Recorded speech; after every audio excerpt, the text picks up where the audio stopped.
Bit strange for you, obviously being here in front of the media, not having a fight. UFC London, obviously that's one that you're normally on. How are you feeling this week and sitting here in front of us? Yeah, I feel like my full social awkwardness, anxiety is coming out because I haven't got the adrenaline of a fight, so I'll probably be a bit weirder than usual. Were you not disappointed in a way, but how did you feel? Obviously you were on the last London card. There was so much hype around that. It was such a monumental event, and then not to be on this card. How did that make you feel? Yeah, I was definitely gutted. Like when they announced they were coming back so soon, I was like, as soon as they announced it, I was like, I'm not going to be ready for that. Like I'm not going to be able to get on that card. But I've always, my whole career, just sort of trying to look at brighter things, bigger things, and the last card was really good, so I'll just keep that one in mind. Yeah, of course, and you had, a fantastic win against Dan Hooker. Talk about the feelings following that fight and that victory for you. A lot of pain more than anything. Just my hands throbbing for weeks, and it really hurt. So, but yeah, no, it felt good. It felt really good to beat some of a big name like that, and in that fashion as well.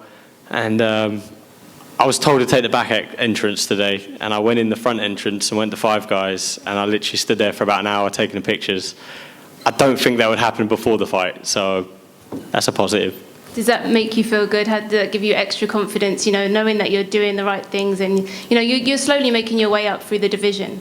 Yeah, definitely. I always if someone comes to ask for a picture, I always do it, but there was a long queue, and I was surprised. It just kept going. I was like, okay, next one, yeah, keep going. But it's good to see I'm going in the right direction. And I'm like a cult star, Nice. And I think you mentioned Calvin Kattar after your last fight. Is there a name floating about that perhaps you think you have your eyes on next? Yeah, well, they put me number 6, I think. I was joint 5 of Calvin for a week. I don't know what joint 5 means, but he was definitely the higher 5. But yeah, so anyone in that top 5. I mean, I'm 9-0 in the UFC. I don't even know my record total. It's pretty good, I think. But I feel like I deserve, or if anyone deserves to fight upwards, it's probably me. 9-0 in the UFC. I just finished Dan Hooker. Give me someone in that top 5. Any of them. Definitely, and last one from me. When you look at the top of the division, Volkanovski, he come off a big win just recently, but he broke his hand, so he may be out for a little bit. Where do you think things are going to fall into place in terms of the top there at the division? It's interesting because he had the Yair fight with Ortega. I don't know what they do with that. There's talks of an interim title fight, Yair and Emmett possibly, and then. I mean, if Volkanovski does decide to go up, then where does that leave everyone for how long? I feel like a win over one of those people up there, it does put me in the talks for maybe a shot at the interim title, I don't know. But yeah, something like that. Do you see Yair and Josh Emmett going down for an interim title? Do you see that happening? And if so, how do you see that going down? I guess so. I mean, Dana said he likes the idea, so I don't see why not. How do I see it going? I think Yair is too fast, too long, too good with his range for him. Yeah, I think Yair would win that. Arnold right here. What's up, buddy? Hey, so talking about that featherweight division and what could happen, 9-fight win streak is nothing to scoff at. When you think about what the schedule could be, where you're at currently right now physically, if they were to announce something going on, do you feel like you're someone who would stay ready, to be a backup for an interim title or anything like that, depending on if they book Yair versus Josh? Oh, what, to be a backup for them? Yeah. I mean, yeah, if I'm, that depends when they want to do it. If it's next week, probably not, because I still got butter hands, but maybe a few more weeks will be good. I know he's looking probably for a bit of a break after that fight in recent weeks, but is Max Holloway someone who could also interest you at this time? Yeah, like I say, anyone in that top fight, they're all good. They're all dangerous. They're all scary guys, so I want to fight all of them, or any of them, to get to that title. To shift gears a little bit, for fans and people who will never experience it, what is it like to go out there under those London lights here at the O2 and feel that crowd just go wild when you get out there? Yeah, it's special. It's special. The last card they did here, I feel like the crowd was probably part of the reason it was such a crazy event with, I think it was 9 finishes, 9 bonuses. Was it right? Yeah, so there was 9 bonuses given out. And I think the fans played a big part in that. You know, it was crazy top to bottom. So everyone came out and put their best performances in. Thank you. Nice. Sports key to here. Let me ask you, Volkanovski might be going up in weight. Do you have a prediction of how he would do against someone in the top of lightweight? For a title fight or? Anyone, do you think he could compete with Oliveira, or is there someone in the top 3 that you would like to see him face? Yeah, for the Oliveira fight, I think he matches up pretty good. Like, he's a real good tactician, and you know, Oliveira, I love his fighting style. He's so fun to watch. But if you're someone that's so good with a strategy and a game plan like Volkanovski, someone like Oliveira is someone you could plan for, you know, not easily, but like quite comfortably. You know what he's going to do. He's going to stand up tall. He's going to walk you down. If you fall into his guard, he's probably going to try and submit you. You know what he's going to do. So I think he fares quite well against Oliveira.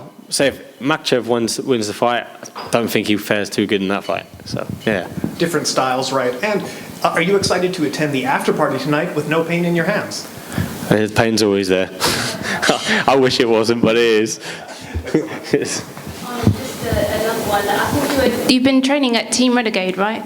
Yeah. So you've been there obviously with Leon Edwards getting ready to fight for the title. Can you talk a little bit about, you know, what you've seen from him in his preparation and how you think he's going to do against Kamaru Usman?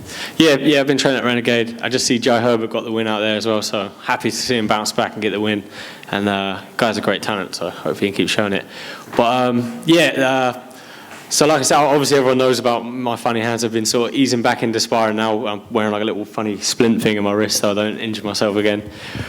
But I was sparring up there, like, I've been just play sparring, like real light, trying to ease back in. And he's like, oh, do you want to do a round? I'm like, oh, not really. And he's like, oh, no, we go real light. I'm like, okay. Next few, he's like, kicks coming in, punches coming in. I'm like, his light is definitely different to my light.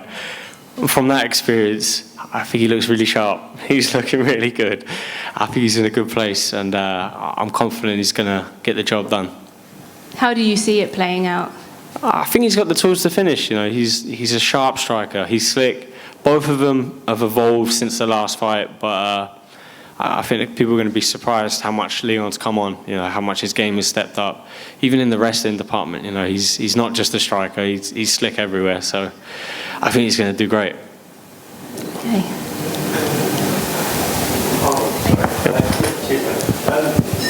Do you have a kind of rough date in terms of like your rehab and all that kind of stuff of when you think you might be healthy and your hands back to normal? Yeah, I get a lot of flack for fighting once a year, so any time before December 31st is good. Yeah. It will be this year. So you know, I was eyeing up the September card in Paris, yeah. But I think at this point that's going to be a bit too soon. Unfortunately, definitely too soon. October, that could work. Yeah. I think that should work because I had a few cortisone shots. I had 2 in one hand, 1 in the other one, and it was like feeling good for a couple of weeks. And I was like, right, yeah, September looks good. And then binked them both on someone's head and a few months setback. So yeah. Well, the Abu Dhabi card is looking pretty stacked in October. Do you think that's something you might want to do? Get on a pay-per-view rather than a fight night or something? Yeah, it could be cool. I mean, the one thing I really want is start getting trying to get a 5-rounder because my aspirations are title fights, and it'd be pretty shit to go into a title fight and never fight in a 5-rounder. But yeah, I don't know if there's a 3-rounder going in, that's all there is for the end of the year. Then that is what it is. You've said before as well that you've felt like a kind of high risk, low reward fight for other fighters in your division, but you're starting to get called out now by people like Movsar Evloev, who's obviously behind you, and you're on a 9-fight win streak. You should be fighting people in front of you, but do you feel an element of either like pressure, or have you made any decision to do more stuff like this, like when you're not fighting, still try and stay in the media, try and stay kind of, I hate using that word, but relevant, or whatever that people say nowadays for this kind of stuff? Do you feel a bit of a pressure to do stuff like that and do stuff like this? Yeah, I'm never going to be that guy that's like talking crap and, you know, doing all that fun stuff. So that's why I started doing all my YouTube stuff. It's just I thought, you know what, I got to do something to stay, like you say, relevant. I've got to do something while I'm out, or if I ain't fighting, I'm not going to be sat at home tweeting people, calling people dickheads and saying like, you come fight me or whatever. And then I'm sitting here injured and I can't fight anyone anyway. So I'll just eat like hot wings on YouTube or something between fights. Which is actually more entertaining anyway. So Yeah, cheers. well, cheers, man. I hope the Thanks, rehab goes buddy. well with the hand. Cheers, mate.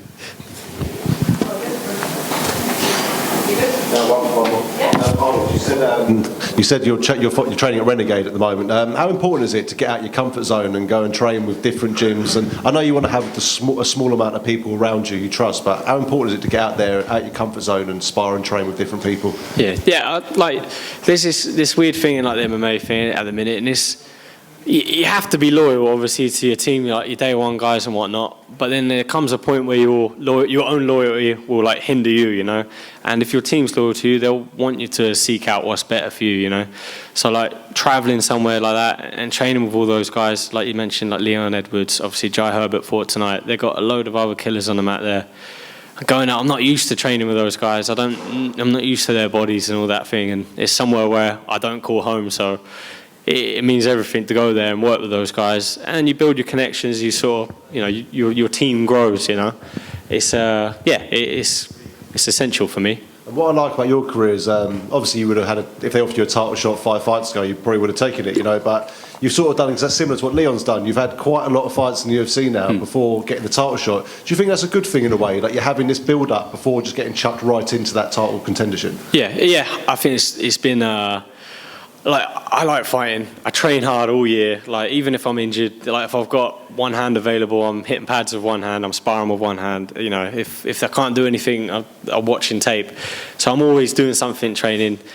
People seem to have this idea that I like fighting once a year. Like I train my ass off all year regardless. But I'm kind of getting sidetracked now with this. Where am I going with that? No, I was saying that you didn't jump straight to the big main event. You worked your way through the fights. You know, make sure you get. Yeah. So when I signed with the UFC, I was 21, and I probably wasn't ready for that like step up. And I signed with a bit of an injury anyway, hand injury, and then you know I had to take time to get better. So every fight I got much better. Every time I fought, I got better.